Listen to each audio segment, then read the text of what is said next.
Well, hey guys, welcome to the Wonder Fund podcast here.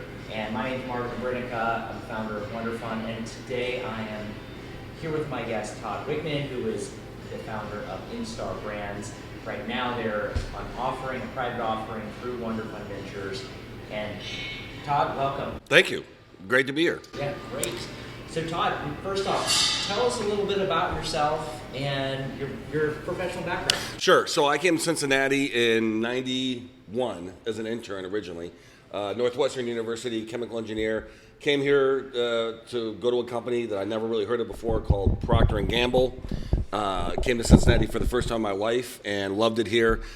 Spent 10 years working at P&G, first as a chemical engineer in product development. I worked on Tide and Cascade, Tide with bleach, Oxydol, and then I went over to the brand and ran Tide and Cascade as a brand manager.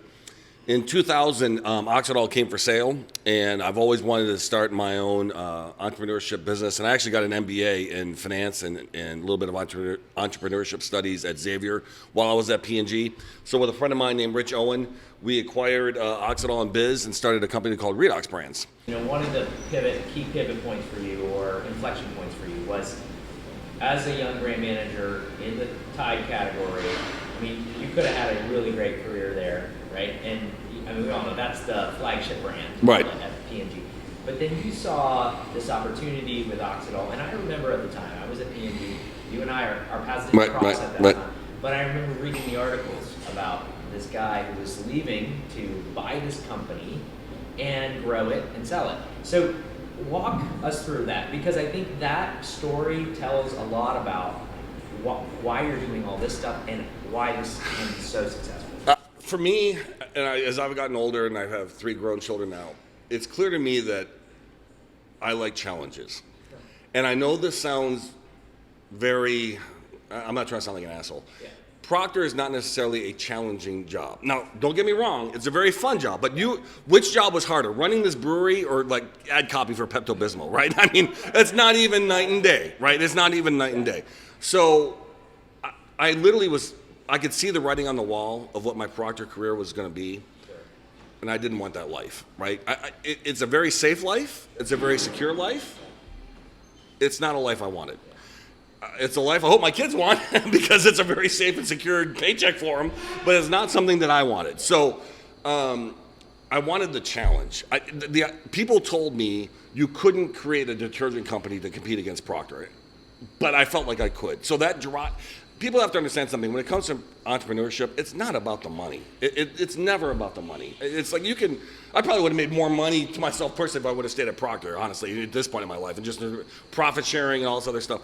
It's not about the money. It's about the challenge of creating something and doing something that someone says you can't do. To me, that's what triggers me. That's, someone says, "Oh, I don't think you can pull that off." I think I can. What's your Myers-Briggs? Oh, the ENTJ. So yeah. I mean, yeah. If I. An Enneagram 3. Yeah, well, I never did that training, but on ENTJ scale, I'm like off the chart. Just like yeah. In terms of a plan, a strategy, the challenge to me to do this, to create a better way. I mean, this is why it sounds crazy, and I know that to do something better than Procter could do, right? I mean, if you could create a company and this is already at the point where some of my retailers, where they prefer working with me than Procter on some of these initiatives because they know what the Procter phone call is going to be. No, we can't do that. No, we can't change that. No, we can't tweak that. No, we can't do that. So even being able to be in meetings with some of these huge companies where you're being told, "Oh, I like working with you better than some of your peers and these big companies," that's reward to me. That's what really gets me fired up. Yeah, I mean, it is all about relationships, right? I mean, business is relationships, right? Is what I like to say. Yeah, and I guess until you really start living on your own with your own business and being able to say, "Hey, Marvin, let's cut this deal. Let's get this deal done. Let's get this, trade purchase order done," and not have to worry about, "Oh, but I have to go talk to my boss about it." That, to me, was what I've been looking for. It's just a freeing lifestyle to get business done and just start moving without anybody holding me back is really what I was trying to do. That's it's an incredible story because there's so much comfort and I'll call it solid kind of career base when you're at P&G in a big company like that. So what was that like for you to just decide that, hey, I'm going to get up and go? Because I was also a former P&G. I worked on the Pure brand. I also worked in healthcare, Musil, and Vicks, and there was so much training that happened there. So tell us a little bit about that training. What was that like for you, and what gave you the confidence to go ahead and step out from there? So the training is by far one of the best things about Procter & Gamble. The people is probably the second part. I'd say the biggest things that I learned once you leave Procter is that not everybody's a Procter quality person. Not everybody's trained in Procter's thinking. Once you leave Procter, it's amazing. You walk into meetings and people will spend 2 hours and they'll say, well, why are we here again? Like, what's the purpose? It's beat into your heads about Procter of deliverables and why are you here and purpose and values and there's a reason why there's a lot of military people at Procter. I think it's a very single focused, driven type of culture, which is great, which is how you can get things done. The one thing that isn't trained at Procter, though, that is critical that I had to learn the hard way over 20 years are things like cash flow and receivables and growing an organization. I mean, people at Procter just appeared, right? There'd be day visits and like, oh, there's a new batch of interns that showed up. So growing the organization, finding the good people, and really cash flow and receivables and all these things that you never worry about when you're running Tide. You never worry about the money needed to run the next order, but those are the type of things that are critical. Yes, right. So as an entrepreneur, you've had to learn that you really got to drive cash flow. You got to have enough cash in the bank, your balance sheet, etc. So how did that parlay into it? What was the wake up call for you when you? Yeah, right. Well, to tell you the truth, since I started this in 2000, when I started this journey, .com would just started. I guess this gray hair. I've been around a while, so you get to see the full spectrum. But when I first started, people were telling us, I'll give you all the money you want, but if you pull all the product off the shelf and just sell it on the internet, that's all you got to do, and we'll give you as much money as you want. You'll be the first internet-based detergent brand. I mean, literally, people were dying to give us money like that. In hindsight, doesn't make much sense, but that was like that 90s go-go time frame. Well, since that point, and really to give you a plug to Wonder Fund, the whole banking industry used to be where you could get a loan from a bank to grow a business, a small business loan. There's still some of that stuff out there, but that whole market has shifted more towards if you want to call it like the private equity world or the private banking world. There's something you'll see on the news sometimes called a shadow banking world. That's essentially what I think Wonder Fund is filling in that niche. The big banks have gotten bigger. The smaller banks, unfortunately, are going away. And there's this market need to grow capital and working capital for small businesses that are too small for JP Morgan, but too big and too complex for like the neighborhood bank. So really, I see this Wonder Fund investment and the opportunity to work with you guys as a dream come true, because it really provides working capital and allows the public to participate with this as well. And it's not just working capital, and we won't get into the specifics of the investment, but there's that equity kicker as well. And that's really the investment kicker that makes this attractive. One of the things I wanted to wrap up with on the products and the training at Procter, though, is one of the things that I found most fascinating once I left Procter is that when you're at Procter in any big company, when you go to a retailer, it has to be perfect. It has to be done. You're launching this to the trade, and your next revisions might be 2 or 3 years from now. What I have found when you're small, you go to the retailer and say, hey, look, I'll just use my produce wash as an example. This was already pretty much well defined, but you go to them and say, what would you like this to be? What are you looking for? What new things in the category are you looking to drive? And I really partner with the retailers to help go out and find some of these things. A lot of times they have no idea what's out there as well. But when you bring the retailer in much earlier in the process, Procter and again, it's not just Procter, but any big company would look at a retailer as, well, you're going to take it or leave it. I view it as the retailer helps design the execution, so they get bought into it and they feel a part of it. And that was probably the biggest training that I learned on the streets doing this myself versus Procter, is involve the retailer very early in the process. Very early in the process. What you're talking about is this customization right. of the products and even the merchandising of those products. And I've learned a lot about that from my days there as well, but then even as an entrepreneur myself, going to them and recognizing that there's going to be the big brands that are out there, and they do have a take it or leave it mentality, but then you've got these smaller, very hungry brands that might be at the, I'll call it the bottom of the shelf, right. they want to rise up to the top. In order for them to rise up to the top, they're working very closely with those retailers in order to customize shelving, make sure that the product's priced right, make sure that there's good margin for the retailer as well as for the one who's selling it. And that kind of relationship has really taken a lot of traction in the last few years, hasn't it? Yes, exactly right. And just as an example, this was already, again, well defined before I got involved with it. But let's just say Dip Loco, this is a candy company out of Brazil I'm working with. They've designed this to be the most perfect retailer-friendly execution because it comes shipped in a ready-to-go, display-ready packaging. But display-ready packaging is an example where there's very large retailers, some of them based in Arkansas, and others, that were pushing the industry for more retail-ready, display-ready packaging. Now, if you're a big manufacturer, this is nothing but cost to you, right? I mean, yeah, you could argue that you're going to increase turn rates, you're going to increase sales, but when you start doing full-color packaging, it's a cost to you. So the retailer is saying, can you add cost to make it my job easier? And the big brands a lot of times have the attitude of, well, look, this is the product, it's your job to merchandise it. Now, that's changing obviously a lot because they realize how important the partnership is. But for example, and again, this was already redesigned, but what I do is, okay, well, let's go out and design this for your needs so that we give you what you want. Now, I know that sounds funny. Well, why doesn't every CPG manufacturer give the retailer what they want? Well, it's because there's that tension. They got all these other, there's 30 different requests and there's 30 different execution details. Procter is going to ship one thing. Sure. A smaller company can customize for different retailers, different programs. So is that what you mean when you talk about Instar as a new brand management model? Tell us a little bit more. Sure. About that. So let's just describe my business in general. So first I have my produce wash executions. This is my liquid produce wash execution. This is what I've been selling for 20 years. I have a very strong, stable, existing customer base. It's the base business that's funding all of our growth. This is what keeps the lights on. It's very consistent. We grew this business to about $10 million in my prior life. We're on our way to grow back up again. We're not nearly there yet, but we're growing there. That's the base business. The way that I've approached Instar Brands is I got requests from a ton of different people because they know I have connections to the trade and I have friendships at Costco, Walmart, Kroger. And they said, well, how do I get in there? How do I enter that market? So I started talking to them, and Pet Cakes would be a perfect example. They were selling this on Amazon, a woman in Cincinnati, entrepreneur, 10,000, 11,000 5-star ratings, and she had a single use, very easily to ship on Amazon execution. Well, she wanted to get into retail. So I worked with her to come up with something that sits on a shelf. I mean, basic things that you and I from a Procter world, this was a big aha to her. You need to have it in a box to put it on a shelf. That alone right there was, oh yeah, I never thought about it because she's been in an Amazon world her whole life. So, case pack, all these things about shelf fit. Well, long story short, we presented this at the Pet Expo in Orlando, and this won Best of Show. This won the best new item of thousands of new items of the dog show.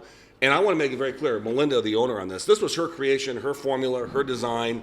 I just provide help and guidance on, make it in a box. It should be about this size. It should be about this price point. So if I had to summarize, I was trying to think of how do I summarize what Instar Brand does? It's really more of like a brand agent model. Sure. We're watching the Maisel show on Amazon. And if you think about what an agent does, they don't give the jokes. It's a good show. They don't give the jokes. They don't give the material. They don't create the magician act, right? But what they do is they take what's there. They might have to massage it a little bit, hey, work on this, package it the right way. But what they do is they go out and then promote the talent or the brand and try to get it into, in the show's case, shows or venues, in my case, distribution. So I view myself really as a brand agent. I don't want to take ownership of your company. I don't want any shares of your company. You keep full margin on your brand. I add a 10% fee on top of your existing pricing. And if there's margin there to play with, and then you can lower your pricing a little bit to keep it the same price, but that's up to them. And then I go and promote that brand to the trade, to people as their agent, really. Instar Brands becomes the vendor of record. One of the reasons why this model is so intriguing to people is they don't know what EDI is. They don't know what a GMA pallet is. They don't know what a CHEP pallet is versus a non-CHEP pallet is. I mean, there's 20 years of jargon and knowledge in this industry that is absolutely critical to sell and to distribute products. They don't want to deal with any of that. She wants to make Pet Cakes. She wants to be the Martha Stewart of the bake category. She just wants somebody to ship product and send her money, basically. And that's what our company does. We take over all the sales and marketing complexities, dealing with Kroger and Walmart and Costco and all these things. There's nightmare scenarios of getting invoices for, sending an invoice for $1,000 and getting a check back for $1 because of deduction. I know how to avoid all those games. And trust me, I got all the battle scars too, but I've learned my lesson now to not do, what to avoid and how to, get out of those things. Is it fair to say that there's a ton of institutional knowledge that you've really accumulated through your experience, both at Procter & Gamble, with Oxydol, with Fit, and now you're applying it to Instar and taking these fledgling brands and all those inroads, all of those connections, all of the manufacturing. Right. Yeah, manufacturing is a big part of this. Yeah. Bring that into the table, right? Right.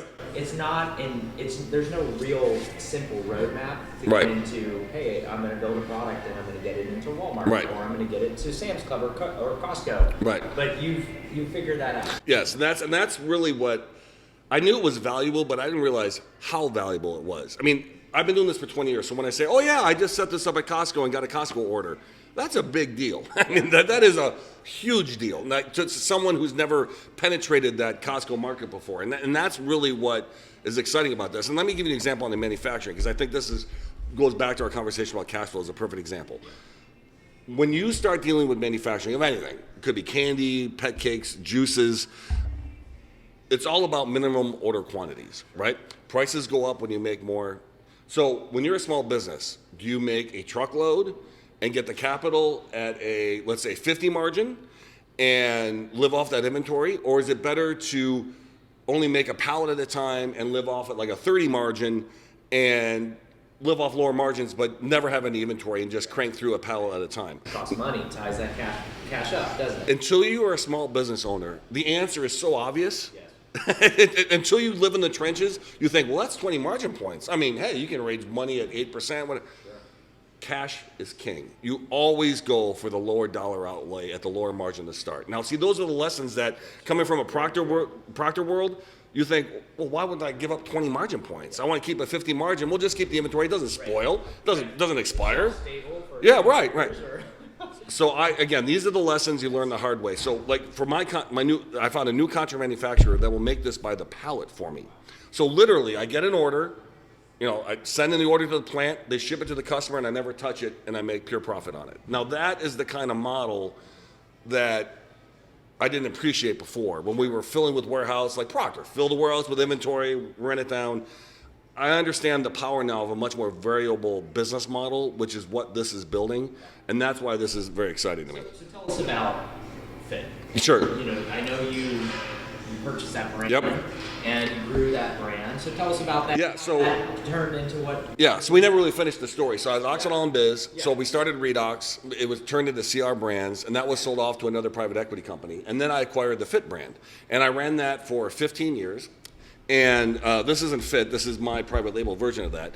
The Fit brand was sold off. I sold my shares in that to somebody else, and I no longer control that. But I have all the formulas that I did for 20 years. So all those formulas are mine. So what I'm doing is I'm relaunching Fit into Instar Brands label, but it's the formulas, the P&G formulas I've been using for 20 years. Now, what's interesting about that market is remains a very, very loyal market. People will buy that product and use it their whole life and never even dream about using anything else. But it's a very small market. What COVID did was, and I even have a screenshot from MSNBC that I remember seeing the news article on, and instead of getting excited, I went, oh no, because I knew the volume was going to spike through the roof. There was literally a screenshot that said, how do we make sure our fruits and vegetables are free from COVID? Like a question mark, like on MSNBC news show. And it was early days in the pandemic. And that we laugh about it now, but if we remember back then, we were sanitizing everything for an airborne virus. So we'll park that aside for a second. But and so my volume just went through the roof. We couldn't keep up with demand. I mean, we had way more orders than we could keep up with. Like every other business, we saw this huge forward demand, like everything else, and then it started to back off. So the good news is, coming into this in 2023, that has now resettled out. The inventories are resettling out, and my food service customers are some of my most loyal customers who use this. Yeah. So let me just kind of explain that for a second. Yeah, explain what a food customer is for you. Yeah, that's what I was going to say. I realized when I start talking that people might not know the difference. Sure. So Procter's world, there is a food service division of Procter, but 98% of everybody's focus at Procter and most media attention is on this retail, consumers buying goods in stores. That's what we call retail. There's a huge business, multi-billion-dollar business, hundreds of billions of dollars of business that services businesses, B2B plays. So they'll use a Tide to wash clothes in a hotel, not at home.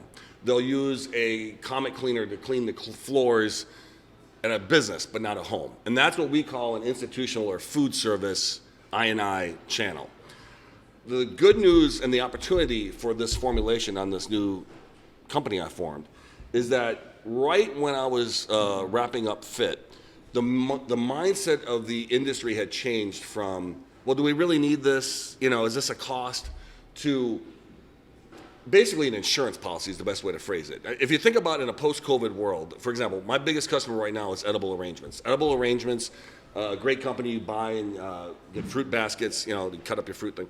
Every single piece of fruit in 1,000 Edible Arrangement locations nationwide is used. My formula is used to wash and sanitize the produce. It's in a powdered form. It's the same formula, but in a powdered form. Well, really, if you think about it, the way you sell to a food service channel or an I&I channel is through the legal channel. And this is, again, something that Dirk Jager, before he passed away, he was one of my former investors. We talked about this a lot, the former P&G CEO. It was Jager's idea, and if you knew Jager, this is totally something. Yeah, if you know Jager personally, like I do, this is totally up his alley. He said the way you sell this product is through the lawyers, not the buyers. And the reason why is Edible Arrangements or any company, they want to make sure now in a post-COVID world that they've washed and sanitized everything that people are eating, because now it used to be in the 90s, foodborne illness was, well, you know, they get sick, they'll get over it. The world's changed. You can't take that attitude when it comes to food safety anymore. So it was just beginning when I was wrapping up my old company, and now we're launching it now. But this idea of it's less than a penny a use, just to make sure your produce is safe and sanitized before you serve it. And that's on a food service reason why I'm really focusing on that channel to begin with versus retail, is because the need in the post-COVID world is so great there. Good insurance policy Right. in many ways, right? Right. Okay. So you're taking now the fit or the formula. Right, the formulas. Right. And so tell us how this is going to play out. So where are you going with this, and how is it going to? So there's 3 channels really for this opportunity. One is the retail channel, and we are going to go back into retail, the Kroger, the Walmarts of the world, the Hy-Vees of the world.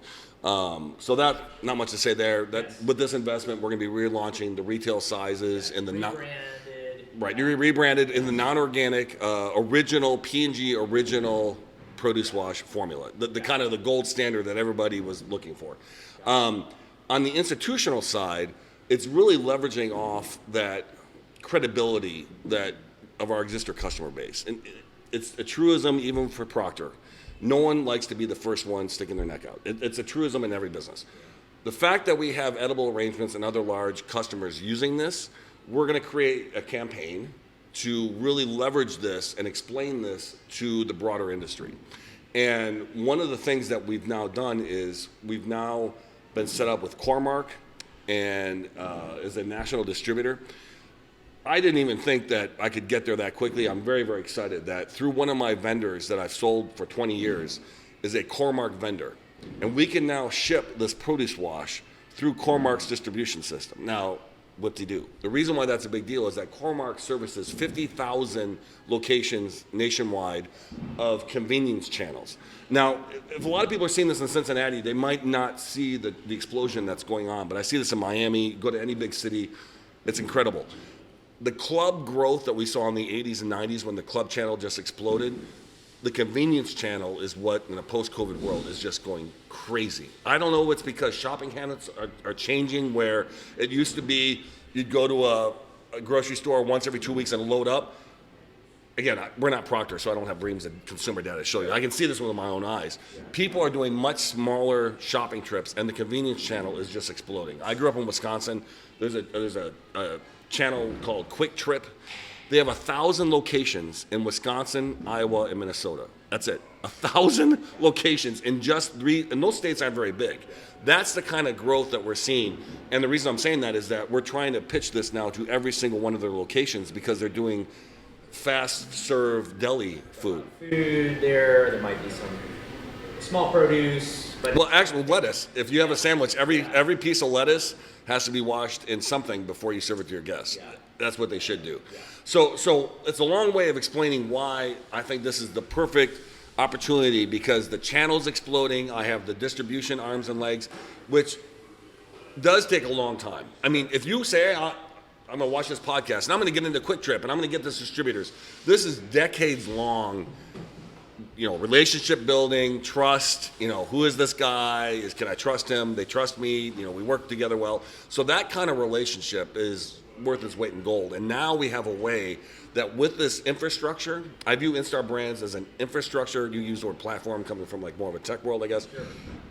We can just start dumping things into this, like this juice product. This is a friend of mine's juice company. This is the food service label that we use for restaurants. And this is an example of, in that convenience channel, to drink 100% natural juice, no sugar added, that actually boosts your immune system. And FDA claimed that boosts your immune system with some beta-glucamine that's added to this formula. It's a natural yeast. Again, convenience channel, instead of popping pills every day, you can drink a natural juice to boost your immune system. So these are the type of products that we're now pushing into that channel, that we have this infrastructure laid out. Yeah. And what we do is we simply charge a 10% fee on top of it, and we act more than a distributor. We act as, like I said, a brand agent. Let me explain the current industry a little bit. If you go, someone's watching this right now, if they have a brand, they'd appreciate this. Sure. Apologies to all the brokers out there. Brokers suck. Brokers are great for, like I just saw some Acosta brokers at the Cormark show. They were representing Procter. Procter has brokers. Sure. But they have them there just to display products at trade shows, essentially, or go in and do retail counts and inventory sets. Critically important. Procter's not going to be sending out people to count product in stores. But the problem is, if you hire Acosta as a small company, who do you think they're going to pay more attention to? Instar or Procter & Gamble? We're never going to get attention. So the broker industry is great if you're big, but if you're small, you're never going to get attention. So what we provide is not broker services. Broker services are, here's some business cards, good luck, let me know if you get some sales and I want a cut of it. That's not helpful. I come in and work with them on packaging design. I engage the retailer very early in the process. Long before we're sitting down with them, I say, hey, look, I got a friend, we're talking juices. Tell me about the juice category. What are you looking for? And then that's when you hear things, right? I'm just going to make this up. Oh, but we're really looking for immune support juices. It's actually becoming a big thing now in the juice category. Okay, well, let's go back and see if we have something like that. So that's the model that I see Instar Brands really working with.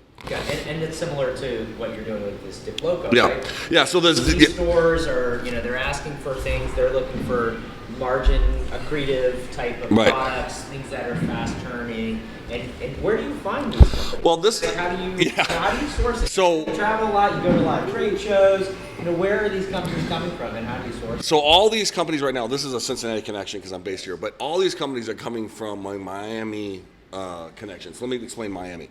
I was brought down to Miami for a company that's not even on this table yet because they're still working with me and they're trying to keep it confidential. It's a pretty big release. I mean, so we're not.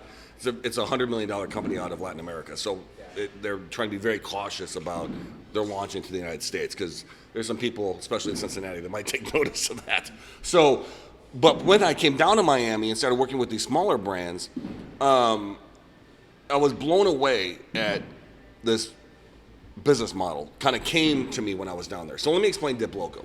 Dip Loco is a Brazilian candy company called Danila. Very successful, very large Brazilian company. They sell tens of millions of dollars of this Dip Loco candy in Brazil. I call it Pop Rocks on a stick. You lick this sucker, you dip it in, and there's like Pop Rocks, and it's a fun. Oh yeah, these are Marvin samples. You're gonna have to buy your own. So this was sitting in a warehouse for a year, 4 container loads. If you know what that means, 40-foot container. So equivalent of like a national launch at Kroger, equivalent of volume, sitting in a warehouse for a year, doing little sales around Miami, but they had no way of launching this into the United States because they don't know how to do it. So why would someone bring 4 container loads of product to Miami and just let it sit there? And the reason is because, and maybe not many people realize this, if you invest $1 million in a new business startup in the United States, you get a green card issued by the United States. So there are unbelievable amounts of businesses in Miami, huge companies that are family owned. The other thing that you have to understand about Latin America versus the United States is there isn't a corporate, there's large corporations, but there's an amazing amount of family-owned businesses. Very large, very large. When I say family-owned businesses, we're not talking, small little mom and pops. We're talking like huge billion-dollar type companies that are family-owned. So S.C. Johnson size. Exactly, yeah. S.C. Johnson all over the country, Yes, right? Exactly. So that's a good example. So this guy brought in this candy.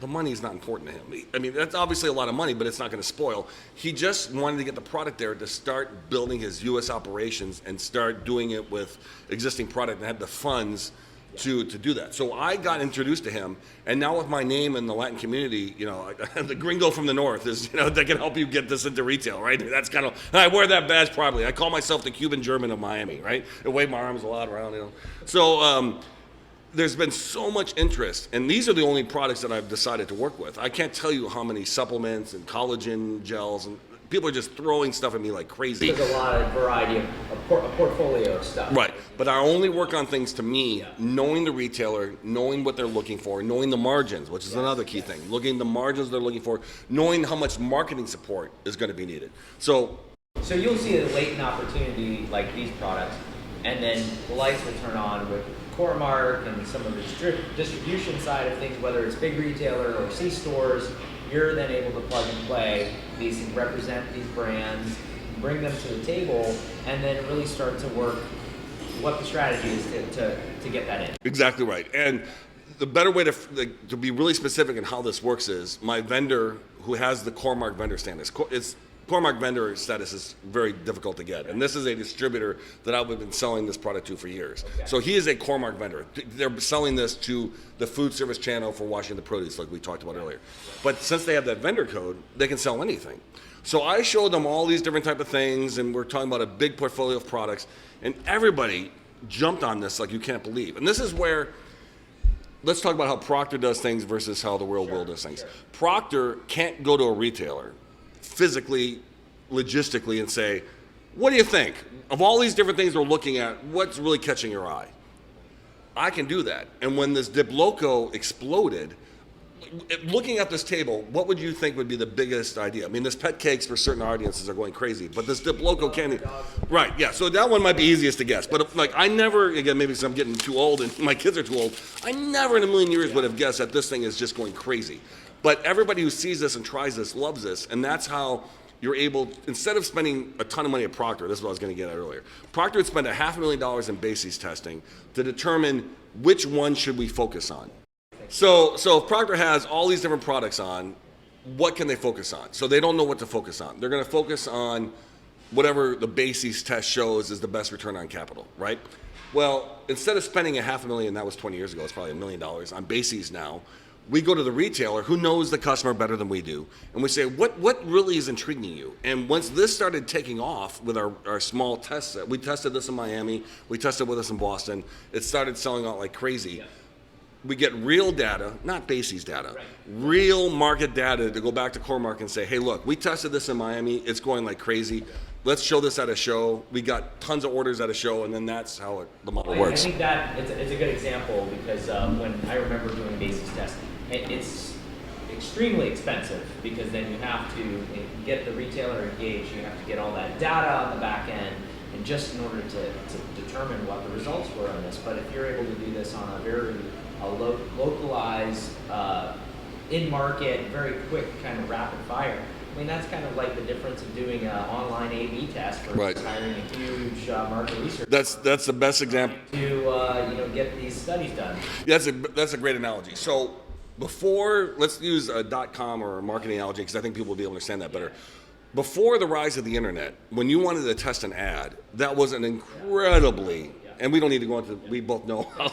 Yeah, right. By which locale. Yeah, I mean, you're talking not just time, not just money, but time. Yes, you got to get the agency involved. They're creating a lot of advertising, and then right. The media buys, and then you got to get the product into the retailer, and then you're doing all these things. So it just took forever. And then when you were able to do rapid fire A/B tests online, it changed the game. Yeah. Right, changed everything. Yeah. So if you think of Procter & Gamble's business model from products, their whatever you want to call it, pre-internet, pre-modern world, pre-21st century business model back of the 20th century was, let's get all this money, do it all in-house.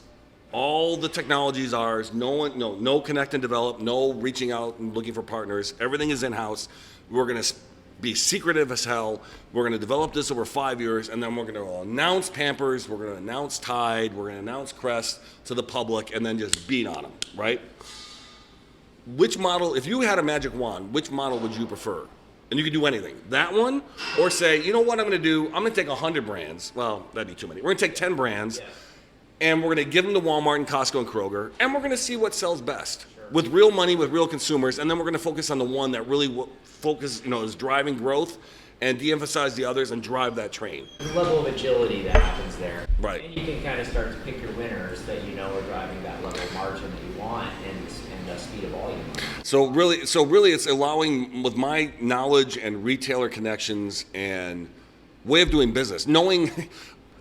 I'm not even going to point out the example of someone on this table who spent $50,000 on label design and had to scrap it and start all over again and came up with a good label. But the $50,000 wasn't spent on production. It was just agency fees.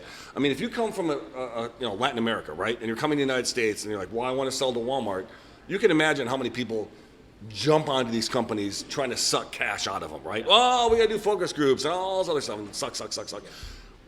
All that money, 90% of it is a waste of time. And then that's the other thing I provide is services. I'm not providing any services. I can tell them, don't spend money on this. Don't do this. Don't do that. Save your cash and spend it on sampling. Give the product away. If it's so good, let's give it to retailers. Yeah. That type of stuff. So let's kind of bring it all home now. Okay. Todd, so tell investors out there, why should people invest in Instar? And importantly, what is it and why should they do this? Obviously, it's a brand consumer products focused model. So the first thing I would say is, without being an economist, I don't know what's going on with the economy and the recession that's looming. This is a safe category. This is not a .com advertising services industry where everybody's, it's not dependent on artificial intelligence where it's a copywriting business that could disappear overnight. It's a consumer products business that is very consistent, very reliable. Food service brands that are going to be, if anything, going to be growing in the recession, not down in the recession. So it's a good category to be in this time and age. The other thing that I'd say is that with my knowledge and experience, I only work on things that are winners. And I can tell if it's a winner because I'm like basis testing. If it doesn't sell in this handful of stores in Miami I tested in, I don't work on it because there's what's the point, right? If there's certain stores and certain demographics in Miami that I know if it doesn't sell there, it's not going to sell anywhere. So that's the first thing is that I have a model to know what's going to work.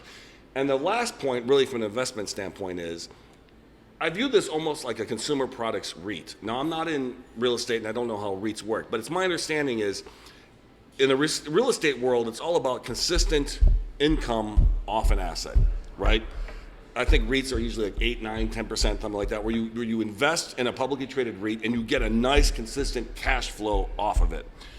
Historically, and I was a victim of this as well, or fell into this trap as well. In the venture model, it's all about grow, fast, as fast as you can. And obviously people want sales, but when it comes to consumer products, you're dealing with year sales cycle. You meet with Walmart. Oh, we love this idea, great. April of 2024. I mean, that's how they think, right? You're a year away. Prepare to ship it. Right, a year from now. It's not the same kind of model where it's just grow as fast as you can, and let's spend $10 more million on media advertising and double it again.